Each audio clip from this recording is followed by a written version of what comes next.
Céline Clerval, bonjour. Bonjour. Vous êtes l'auteur avec votre sœur Viviane d'une saga fantastique, Le Halo des Ombres, aux éditions Pirellian basées à Angoulême. 2 tomes sont en librairie. Le premier nous plonge au cœur de l'académie de Santorine que vient d'intégrer le jeune Lutène à la mort de ses parents, assassinés par un traître. Dans cet établissement, il va découvrir le puissant pouvoir magique qu'il détient. Santorine est une école de sorciers, comme Poudlard, l'école d'Harry Potter, sauf que là, c'est beaucoup plus sombre. Racontez-nous, quel univers avez-vous voulu créer ? Alors, c'est vrai que beaucoup de monde nous fait allusion à cette référence d'Harry Potter. Ça peut paraître classique comme trame au départ, puisqu'on a une académie de magie, un jeune garçon qui a des pouvoirs. Mais en réalité, effectivement, on est beaucoup en dehors des sentiers battus, des choses qu'on connaît beaucoup, des classiques. L'académie, déjà en elle-même, elle est pas du tout accueillante. Et le pouvoir en question, c'est un pouvoir maléfique en vrai, en réalité, qu'on va transformer en quelque chose de bien, puisque voilà, ça va être donc cet univers, il est sombre, principalement tourné autour de ce pouvoir-là, et l'univers est construit autour de ça. Alors justement, parlez-nous de ce pouvoir de magie noire. Pourquoi lui et à quoi l'initie-t-on ? Alors, cette magie, on l'appelle le don des ténèbres. Ça a la particularité de fonctionner, c'est une entité mêlée au sang du sorcier, une entité maléfique. Et lorsqu'il va la solliciter pour se servir de ses pouvoirs, elle va essayer de prendre le dessus à chaque fois. Donc ça va créer une dualité intérieure, ce côté sombre contre lequel il va devoir se battre en permanence.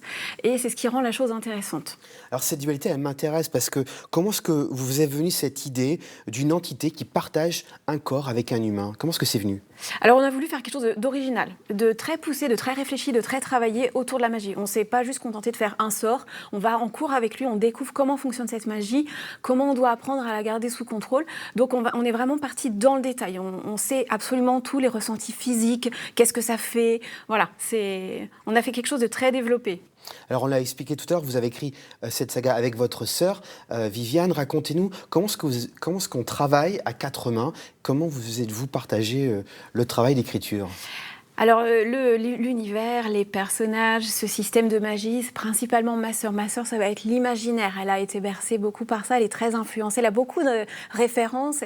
Moi, je vais être plus sur le travail littéraire après. Donc, on est très complémentaires, on fonctionne depuis des années comme ça. Donc, voilà, c'est ce qui nous permet d'avoir un travail abouti dans tous les sens du terme, que ce soit du côté imaginaire ou de la qualité après du texte, des descriptions, de l'immersion qu'on va créer et de l'univers en général. Alors justement, quels sont les mythes, les références que vous revendiquez toutes les deux ?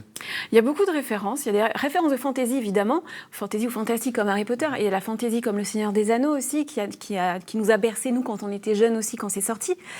En termes de mythes, on va prendre plein de choses. On va prendre plein de références et d'allusions de choses qui existent déjà dans les mythes. Et on va les adapter à notre sauce. Ceux qui s'y connaissent un petit peu pourront retrouver des choses qui existent. Mais ça sera toujours à notre sauce, donc c'est très original. Alors 2 volumes de votre saga ont déjà apparu et sont disponibles en librairie. Est-ce qu'il y a d'autres tomes en préparation pour les lecteurs déjà fans ? Oui, on est en train de finir la saga sur le 3e tome qui est en cours d'écriture. On a dépassé la moitié normalement. Si tout va bien, on a encore un peu de mal à estimer la totalité du nombre de pages finales. Mais en tout cas, il sortira cette année. On va tout faire pour. Et on réserve encore beaucoup de surprises. Une nouvelle magie aussi qui va arriver. Et voilà, et du renouveau, des révélations et toujours autant de rebondissements, d'intensité et d'originalité.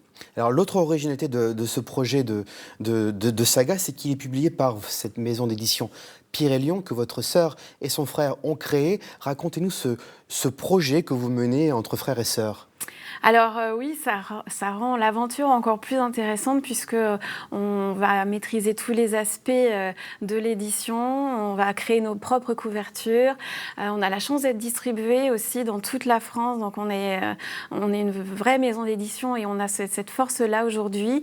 C'est né de notre première aventure, de nos débuts avec Viviane, et puis Rémi a rejoint l'aventure en 2023 en créant officiellement cette marque éditoriale qui est en plein développement développement en ce moment. Donc c'est aussi une fierté de pouvoir vivre toute cette aventure à leur côté et dans son intégralité. Donc une jeune maison d'édition avec déjà 3 sagas au catalogue. Voilà, et on est en train d'en imprimer aussi de nouvelles, en tout cas d'agrandir la famille.